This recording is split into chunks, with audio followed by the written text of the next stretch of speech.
दोस्तों welcome to brand new episode of Dhokha. आने वाली एपिसोड में आप देखेंगे कायनात हादी से कहती है कि जब से मैंने तुम्हारी मंगनी का सुना है मैं तो हैरान ही रहेगी। तुम ताशा से मंगनी कैसे कर सकते हो? तुम्हें पता नहीं है कि कोमल तुमसे कितना प्यार करती है? तुम सिर्फ उसी के साथ सूट करते हो। जिसके जवाब में हादी कहता है तुम्हें मेरी जिंदगी में मुदाखलत करने की जरूरत नहीं, तुम्हारी वजह से ही आज मेरे और कोमल में इतने ज्यादा क्लैशेज हैं। हादी तुमने मुझे जितना मर्जी है कोसना है कोस लो, लेकिन मैं तुम्हें इस गलती कभी भी नहीं करने दूंगी। तुम्हें नहीं पता कि कोमल तुम्हारा कितना इंतजार करती रही है, उसने वहाँ कितना कुछ बर्दाश्त किया सिर्फ इसलिए कि वो तुमसे प्यार करती थी।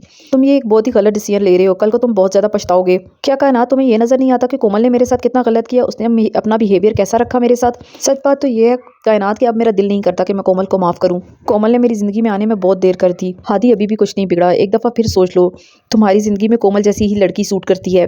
हादी कायनात की इतनी ज्यादा बातें सुनने के बाद दिल ही दिल में सोचता है कि कायनात ठीक ही कह रही थी, कभी भी ताशा उसकी जिंदगी में सेट नहीं हो सकेगी क्योंकि ताशा और उसका कोई मैच नहीं। आप अगले ही सीन में देखेंगे कि हादी ताशा के पास जाता है और उसे कहता है कि मैंने जल्दबाजी में कोमल की नफरत में तुमसे मंगनी तो कर ली, मुझे नहीं लगता कि मैं तुमसे शादी भी कर सकूंगा। जिसके जवाब में ताशा कहती है तुम ऐसी बातें क्यों कह रहे हो हादी, अब तो हमारी मंगनी भी होगी और बहुत जल्द शादी होने वाली है। ताशा क्या तुम मेरे घर में एडजस्ट कर पाओगी, मेरी बहन के साथ रह पाओगी? साथ ही साथ कोमल भी वहीं रहती है। मुझे नहीं लगता कि ये सब कुछ तुम बर्दाश्त कर सकती हो। हादी क्यों नहीं करूंगी, मैं जरूर तुम्हारे साथ तुम्हारे ही घर में रहूंगी। पता नहीं ताशा मुझे कुछ समझ नहीं आ रही। मुझे ऐसे लगता है कि दिल ही दिल में मैं अभी तक कोमल से प्यार करता हूँ, मैं उसे बहुत भूलने की कोशिश करता हूँ लेकिन वो मेरे दिमाग से हटती ही नहीं। जब से अहमद ने उसे मारा है मेरा दिल उसके लिए बहुत ज्यादा खफा रहता है। पता नहीं मुझे ऐसे लगता है कि मैं तुमसे प्यार नहीं करता, सिर्फ उसके गुस्से में मैंने तुमसे मंगनी कर ली और तुमसे शादी करने जा रहा हूँ। ताशा मुझे ऐसे लगता है कि हम दोनों साथ नहीं चल सकते। ऐसा मत कहो हादी, मैं तुमसे प्यार करती हूँ और मैं तुमसे शादी करना चाहती हूँ।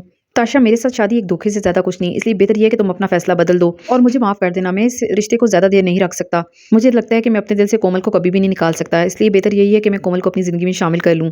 तुम मुझे ऐसे कैसे छोड़ सकते हो हादी? याद रखो अगर तुमने मुझे छोड़ा तो तुम अपनी नौकरी से भी हाथ धो बैठोगे। ताशा अगर तुम मुझे नौकरी से निकालना चाहती हो तो ये तुम्हारी मर्जी है, लेकिन कोमल को नहीं छोड़ सकता। दोस्तों आपको क्या लगता है कि ताशा अपनी जिद में आकर हादी को नौकरी से निकाल देगी? आने वाली नई एपिसोड्स को देखने के लिए हमारे चैनल को सब्सक्राइब कीजिए।